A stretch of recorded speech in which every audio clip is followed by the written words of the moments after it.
In today's video, I'm going to teach you how to cancel your Constant Contact subscription or close your account.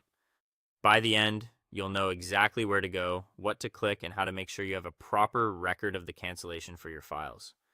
First, sign in to your Constant Contact account using your usual credentials. For the smoothest experience, do this on a desktop browser and make sure you're logged in as the account owner or as a user with permission to manage billing. If you use an authentication step, have your device nearby so you can verify quickly. Once you're in, head to your account or billing settings. You'll typically find this by clicking your profile icon or your account name in the upper corner, then selecting Settings.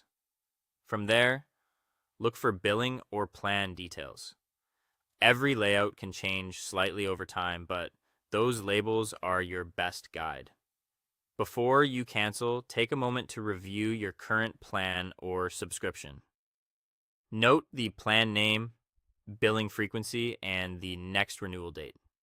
This helps you understand if you're on a monthly or annual cycle and whether any charges might be pending. If you have add-ons, review those too, so you know exactly what will be affected.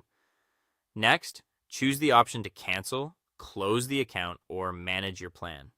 You may see buttons labeled Cancel Subscription, Close Account, or Manage Plan. Manage Plan often presents alternatives like downgrading or pausing, while Cancel or Close typically ends billing.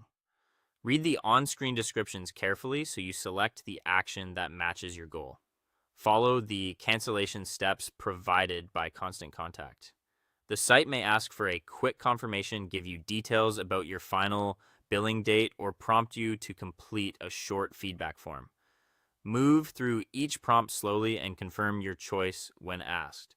If the page offers a final summary, review it to ensure the correct account and plan are being canceled and that you understand when access will end. When you see the confirmation screen, save it right away. Take a screenshot or download any on-page confirmation. Also, keep an eye on your inbox for a confirmation email. File that message somewhere you can find it later, as it often includes the effective cancellation date and reference details you might need for accounting or support inquiries. And that's it. You've logged in, navigated to billing, reviewed your plan, chosen the appropriate cancel or close option, followed the prompts, and saved your confirmation. Thanks for watching, and take a moment to double check that your records include the confirmation for future reference.